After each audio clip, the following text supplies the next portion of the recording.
하나님 말씀은 신약성경 히브리서 9장 12절 헌금은 예수님의 피에 대한 믿음이란 제목으로 하나님 말씀 전하겠습니다. 구약과 신약은 구분되어 있습니다. 분명히 이름부터 다르지 않습니까? 그런데 이 구약과 신약 성경은 서로 완전히 다른 이야기를 하는 것이 아니라 사실상 연결되어 있습니다. 신약 성경도 은혜가 되지만 구약 성경과 연결해서 읽으면 신약 성경이 더 은혜가 됩니다. 구약 성경 자체도 굉장히 심오하고 은혜가 됐지만 신약 성경과 연결해서 읽으면 구약에서 나오는 이 이야기와 모든 율법이 신약과 연결되는구나, 예수님을 떠오르게 하는구나. 그래서 더욱 은혜의 깊이가 깊어집니다. 우리 히브리서 10장 1절 읽어보겠습니다. 시작. 율법은 장차 올 좋은 일의 그림자일 뿐이요. 율법을 오늘날에도 굉장히 강조하는 경우가 많습니다. 여러분, 율법, 우리가 바르게 행동하고 하나님의 말씀을 철저하게 지키는 것 중요합니다.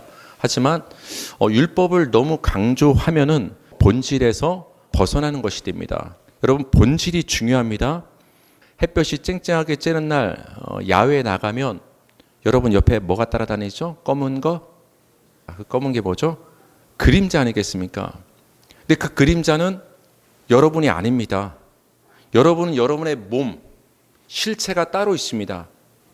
여러분의 그 실체, 몸에 대해서 비춰지는 것이 그림자예요. 그러니까 그림자는 본질이고 핵심이 아니라는 거예요. 근데 오늘 지금 말씀에서 뭐라고 말합니까? 율법은 그림자다.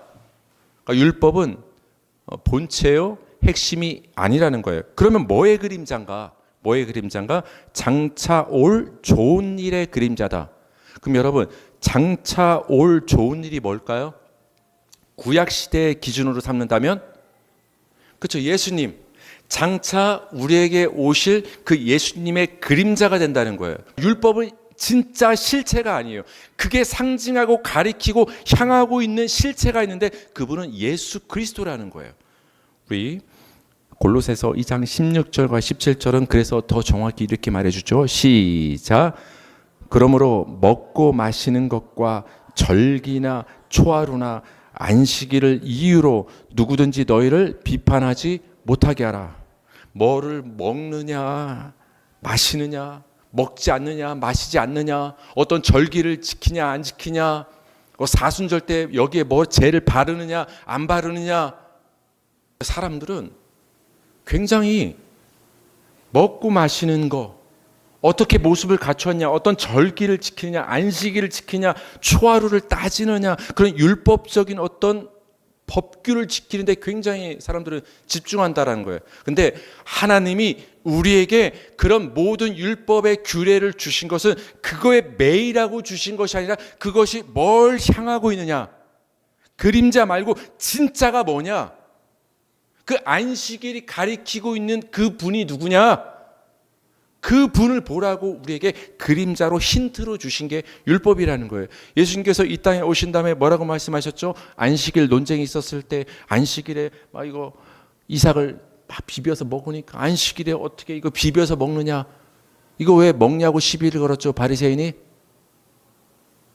이거 1번 이 이삭이 아까워서, 2번 이거 비비는 거는 탈고 노동행위이기 때문에 안식일에 일하지 말라고 하는데 이걸 비비는 일을 했기 때문에 비벼서 일했다고 시비 건 거예요.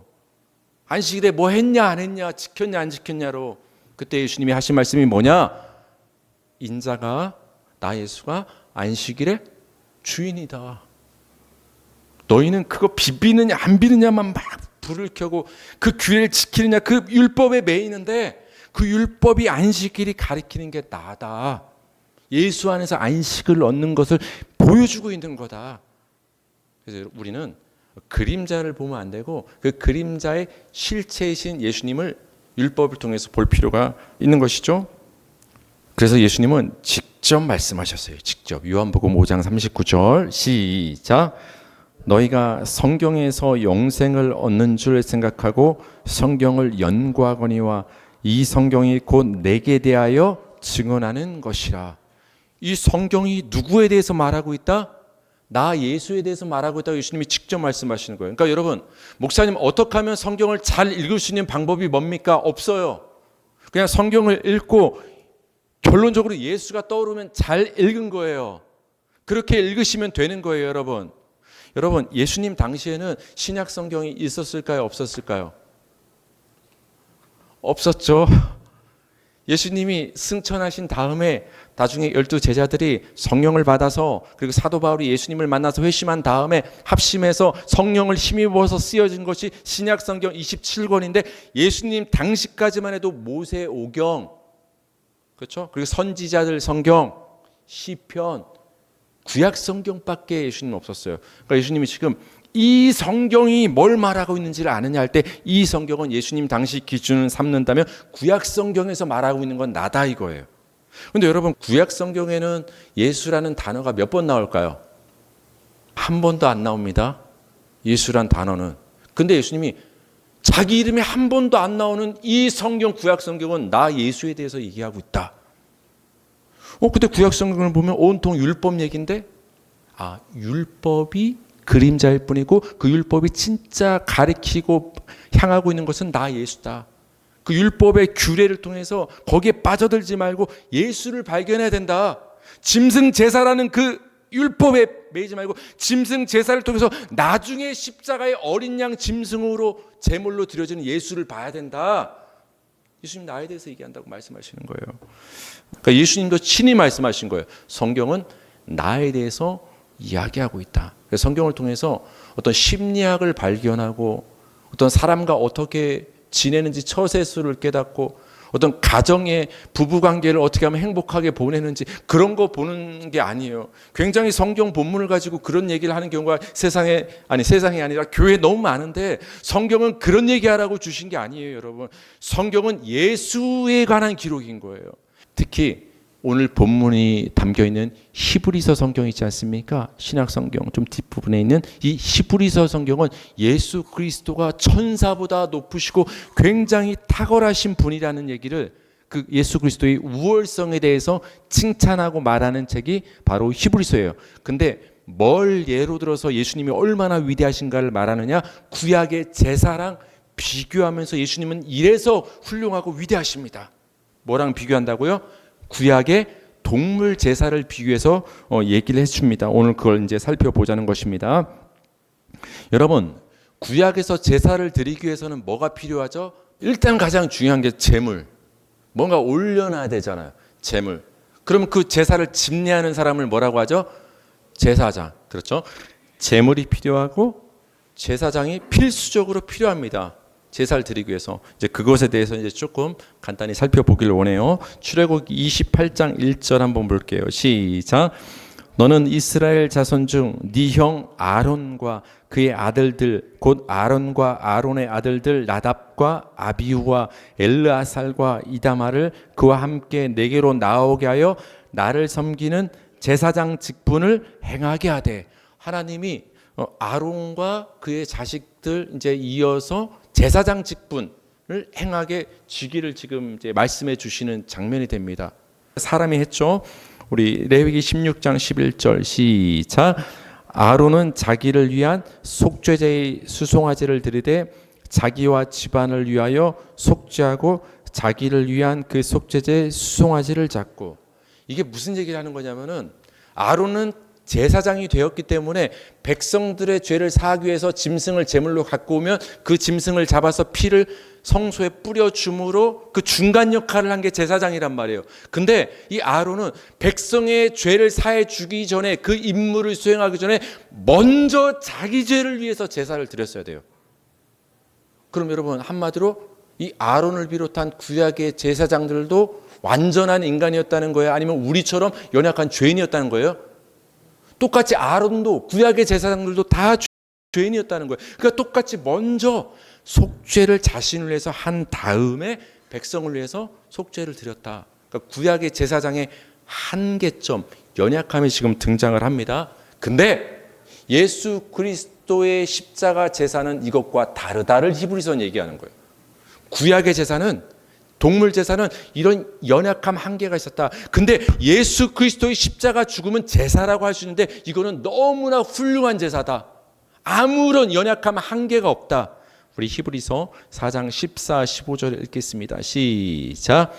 그러므로 우리에게 큰 대제사장이 계시니 승천하시니 곧 하나님의 아들 예수시라. 우리가 믿는 도리를 굳게 잡을지어다. 우리에게 있는 대제사장은 우리의 연약함을 동정하지 못하실 이가 아니요 모든 일에 우리와 똑같이 시험을 받으신 이로되 죄는 없으시다. 여러분, 우리에게 대제사장 예수님이 계신 줄 믿으시기 바랍니다. 근데 그 예수님은 아론과는 다른 분이라는 거예요. 아론은 제사장 역할을 감당했지만 그는 죄가 있는 우리랑 똑같은 연약한 인간이었어요. 근데 예수님은 십자가에서 제사장 역할을 감당하셨는데 죄가 있다 없다? 없다. 그래서 여러분, 히브리서 저자는 우리에게 이걸 말하는 거예요. 구약의 제사는, 그 동물 제사는 제사장부터 연약했다. 근데 예수님의 십자가 제사는 제사장이신 예수님부터 완벽하다. 그러면 어느 제사가 더 좋겠느냐? 뭐가 더 좋다는 얘기죠? 십자가가 더 유익하다. 그걸 우리에게 말하고 있습니다. 이제 좀 제물 얘기를 해볼까요? 레위기 16장 15절 시작. 또 백성을 위한 속죄제 염소를 잡아 그 피를 가지고 휘장 안에 들어가서 그 수종아지 피로 행한 같이 그 피로 행하여 속죄소 위와 속죄소 앞에 뿌릴지니. 그러니까 백성을 위한 제물을 갖고 오면 그 염소를 잡습니다. 피가 나옵니다. 죽였다는 얘기죠. 구약의 제사장은 동물의 피를 제물 삼아서 그 피를 가지고 지성소 안에 들어가서 그 안에 언약궤 앞에 이렇게 뿌림으로 백성의 죄를 사하는 역할을 감당했습니다. 그러니까 제물이 필요했습니다. 그것이 짐승이었던 거죠. 근데 예수님의 십자가 제사는 제물이 완전히 바뀌어버립니다. 완전히. 어떤 제물을 썼냐? 아까 예수님이 제사장이셨으면 뭔가를 제물로 드리셔야 되잖아요. 제사장이니까. 근데 놀랍습니다, 여러분. 히브리서 9장 12절 시작. 염소와 송아지의 피로 하지 아니하고 오직 자기의 피로 영원한 속죄를 이루사 단번에 성소에 들어가셨느니라. 그러니까 제사장 예수께서는 뭘 잡으신 거예요? 구약의 제사장은 양과 염소와 송아지를 잡았지만 예수님은 자신을 잡으신 거예요. 그러니까 여러분, 예수님의 십자가는 제사가 되는 거예요. 뭘 잡으신? 예수 그리스도께서 자신을 제물로 잡아 바치신 그 제사가 예수님의 십자가 제사가 됩니다. 그래서 여러분, 구약에서도 제물을 드릴 때는 흠없고 점없는 짐승을 성별해서 하나님께 드렸어야 돼요. 근데 여러분, 예수님은 흠이 있습니까 없습니까? 없죠. 점이 있습니까 없습니까? 죄가 있습니까 없습니까? 아무런 문제가 없는 가장 깨끗한 양이신 예수님이 십자가에서 드려진 거예요.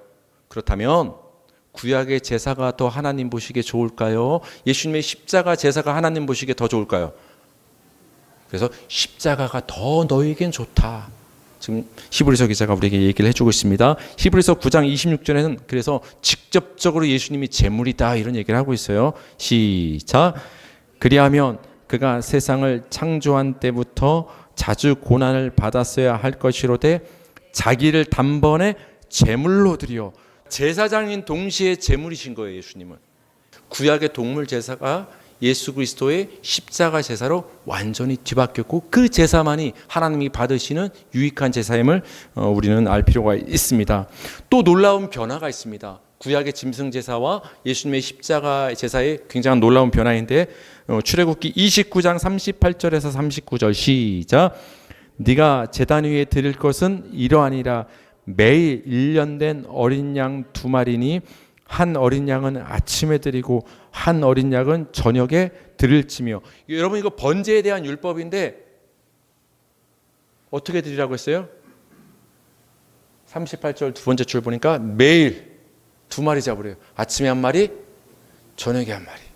그 다음날 아침에 1마리, 저녁에 1마리. 이거 보통 일이 아닙니다, 여러분. 매일. 왜 매일 잡았을까요? 매일 연약하니까, 매일 죄인이고 매일 넘어지니까 구약의 제사는 매일 드렸어야 돼요. 매일. 우리 레위기 16장 34절 시작. 이는 너희가 영원히 지킬 규례라. 이스라엘 자손의 모든 죄를 위하여 1년에 한 번 속죄할 것이니라. 아론이 여호와께서 모세에게 명령하신 대로 행하니라. 특별히 속죄일이 있었습니다. 1년에 한 번, 그때마다 백성의 죄를 사하기 위해서 짐승을 잡아서 속죄제를 드렸습니다. 오래 했으니까 그 다음 해는 넘어가는 게 아니에요. 매해. 앞에 번제는 어떻게 드렸죠? 매일. 속죄일에 속죄제는 몇 번? 1년에 한 번. 어쨌든 간에 공통점이 뭐죠, 여러분? 반복된다는 것. 계속 제사를 드렸어야 되는 것. 그러니까 여러분, 구약의 제사는 반복되고 계속되는 제사였습니다. 근데 여러분, 예수님의 십자가 제사에서 이것을 완전히 끊어버리십니다. 히브리서 7장 27절 다 같이 시작. 그는 저 대제사장들이 먼저 자기 죄를 위하고 다음에 백성의 죄를 위하여 날마다 제사 드리는 것과 같이 할 필요가 없으니 이는 그가 단번에 자기를 드려 이루셨습니다.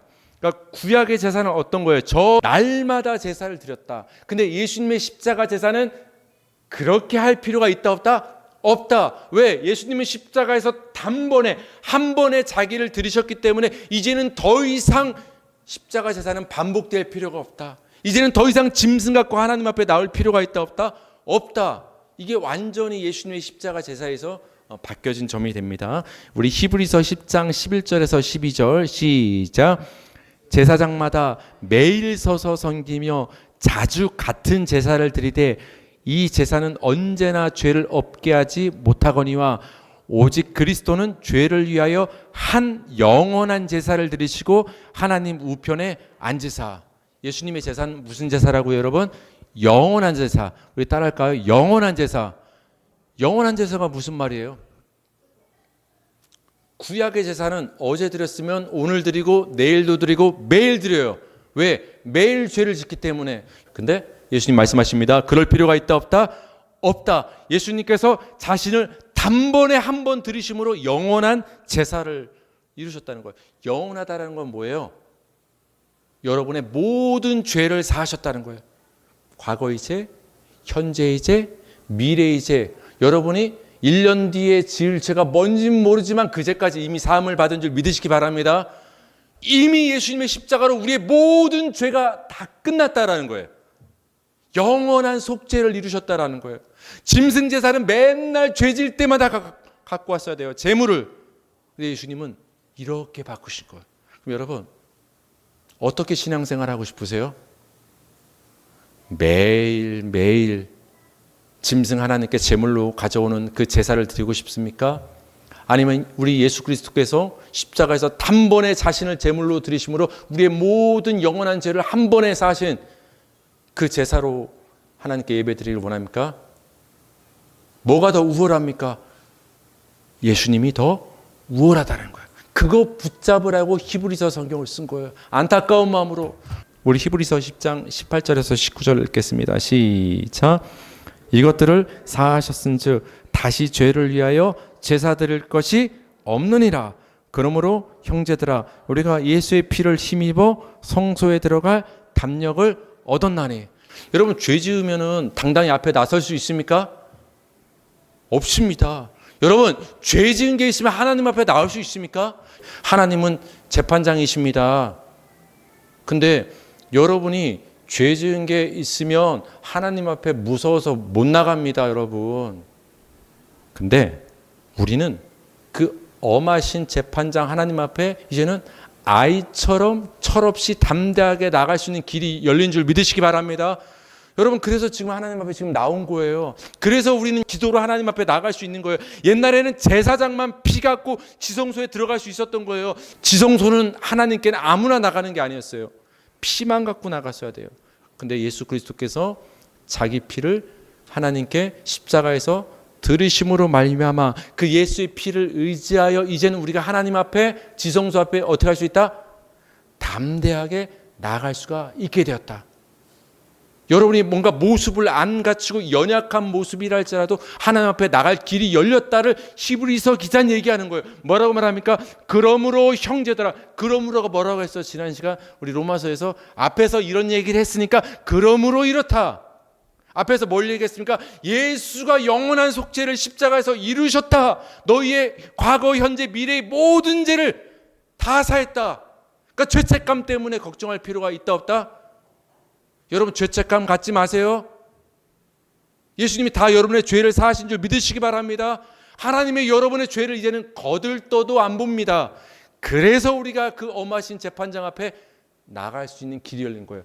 그러므로 형제들아, 우리가 예수의 피를 힘입어 성소에 하나님께 들어갈 뭘 얻었다? 담력을. 이제 담대하게 나갈 수 있는 길이 열린 거예요. 담대하게 하나님 앞에 나오시기 바랍니다. 우리 마지막으로 빌립보서 2장 17절 읽겠습니다. 시작. 만일 너희 믿음의 제물과 섬김 위에 내가 나를 전제로 드릴지라도 나를 기뻐하고 너희 무리와 함께 기뻐하리니. 아멘. 구약의 제사에서 짐승을 제물로 가져온다는 것은 그 짐승을 하나님께 예물로 드리는 거예요. 예물로. 그래서 짐승 제사는 일종의 하나님께 드려지는 예물, 헌금이 될 수가 있는 거예요. 근데 이제는 그 제물이 뭘로 바뀌었죠? 예수의 십자가 사건으로 말미암아 예수님이 하나님께 드려진 영원한 제물이 되어 주신 거예요. 그럼 우리는 하나님 앞에 어떤 마음으로 나올까? 우리는 도대체 뭘 가지고 나와야 되나? 여러분 오늘 하나님 앞에 이걸 제사라고 따진다면 제사는 아닙니다. 분명히 구약 율법이 아니니까 예배를 드리지만 굳이 우리가 드리는 이 예배를 제사라고 한다면 여러분은 지금 하나님 앞에 오늘 어떤 제물을 갖고 나오셨죠? 제물 없이 못 나옵니다. 하나님 앞에는 뭐 갖고 나오셨죠? 여기 나왔잖아요. 무슨 제물? 믿음의 제물. 짐승의 제물이 아니라 예수 그리스도께서 자신을 제물로 드리심으로 모든 길이 열렸기 때문에 이제 우리는 그 예수 그리스도의 십자가 피를 믿는 믿음을 가지고 하나님 앞에 그 믿음의 제물을 가지고 하나님 앞에 나오면 되는 거예요. 그래서 여러분 매 예배 때마다 하나님께 나오실 때 여러분의 믿음을 제물로 가져오시기 바랍니다. 뭐에 대한 믿음? 예수님의 십자가 피가 우리의 영원한 속죄를 이루셨다는 그 믿음. 예수의 피로 말미암아 이제 우리가 하나님 앞에 담대히 나갈 수 있는 구원의 길이 열렸다는 그 믿음. 그 예수의 십자가 피에 대한 믿음을 가지고 하나님 앞에 나올 때 하나님은 그 여러분의 믿음을 기뻐 받으시는 제물로 받아주시는 줄 믿습니다. 그래서 여러분 헌금은 예수 그리스도의 십자가 피에 대한 우리의 믿음을 표현하는 것이 헌금이 되는 것입니다.